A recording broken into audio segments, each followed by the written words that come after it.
You are losing so many leads in the first 30 seconds of your YouTube videos because if your first sentence is all about you, they leave. But if it's all about their problem and the payoff that you are promising, they stay.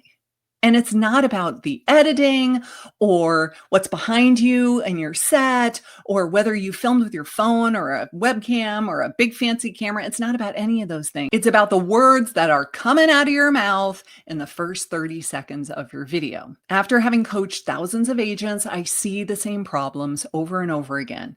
You start with your name, you start with your brokerage, you do some subliminal branding and some not so subliminal selling. And the viewers leave before they ever even give you a shot. Your opening has to do 3 very specific things. And if you're not getting any leads from your YouTube channel, this is probably one of the reasons why.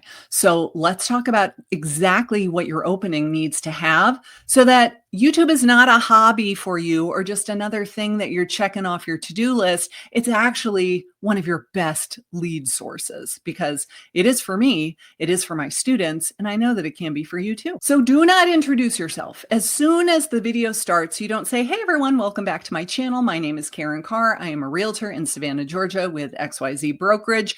And that's what I used to do many, many years ago. In 2017, that worked just fine. It doesn't work anymore. People don't want to immediately hear that you are a real estate agent because what they hear is, "Hi, I'm a salesperson and I'm going to sell you stuff and you're not really going to enjoy this video. So you should probably just go right now and save yourself the next 10 minutes of your life." And so they do. They leave and they don't come back. Instead, what you want to do is reassure them that what you're going to be talking about in this video is exactly what you promised with your title and your thumbnail.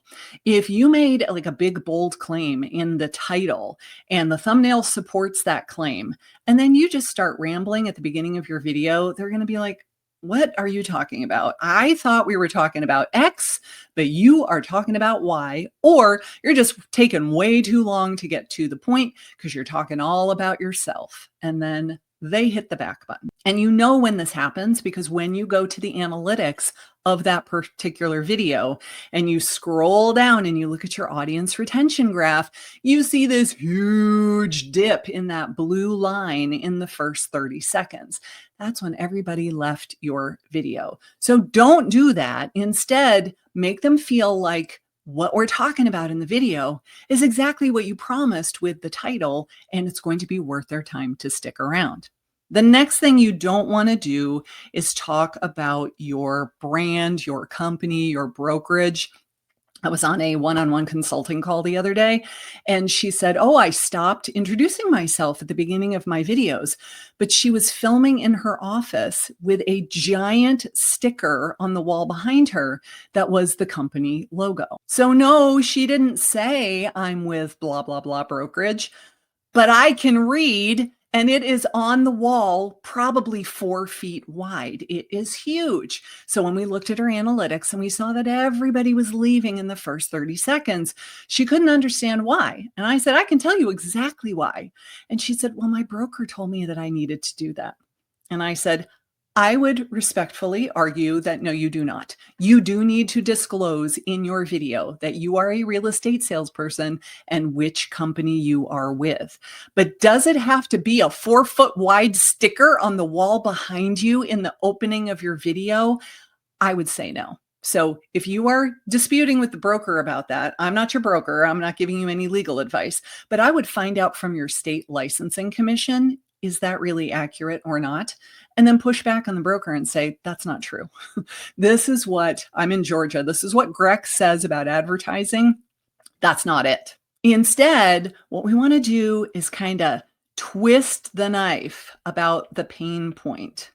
So let's say that the topic of your video was, "How do I sell my house in a buyer's market?" I'm thinking of you people in Florida right now, where you drive down the street and there's 18 houses on every street with a for sale sign in the front yard. If you have a ton of inventory It's not a hot seller's market anymore where you're commanding multiple offers. Instead, you're doing multiple price drops in order to try to attract buyers in the front door. So that's the problem. When you open the video, whatever the title of the video was, we reassure them that that's what we're talking about, but then we stick the knife in and we twist it a little bit. We really want them to feel the pain of the problem before we give them the resolution. I majored in music in college. And Ardeen Watts was one of my teachers. And we were talking about dissonance. Do you know what dissonance is? It's when you have a chord, but there's like one note in the chord or more than one note that totally clash. And he said, why do we have dissonance? It's like hitting yourself over the head with a hammer because it feels so good when you stop. And that's kind of what this is. We're sticking the knife in and we're twisting it a little bit because then we're going to resolve it. And it feels so good when we fix the problem for them. And the third thing that people are doing that doesn't work is they are doing some not so subtle selling.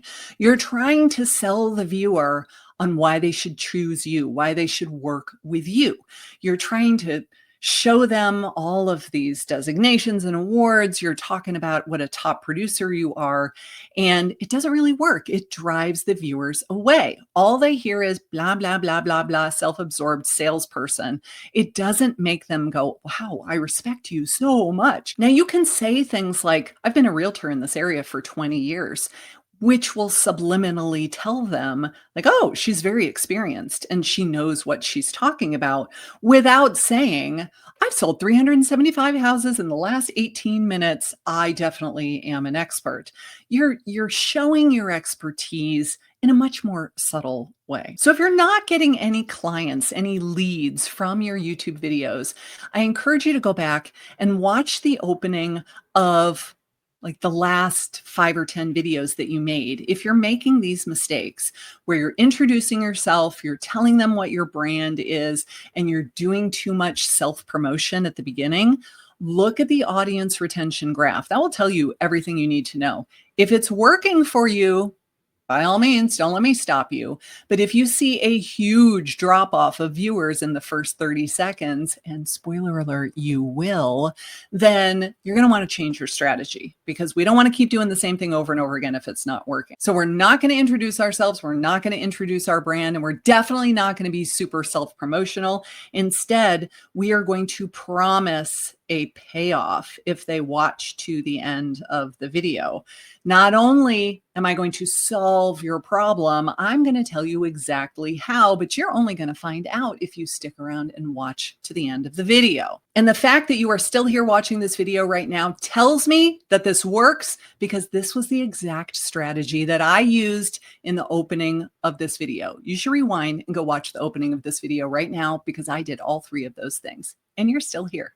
You're welcome. But no one is even going to hear your hook if your titles stink. So in this video, I'm going to show you how to write a really good title that makes people click on the video in the first place so that they can hear your amazing value-driven message. And if this helped you in any way, subscribe to this channel because I'm making 3 videos a week.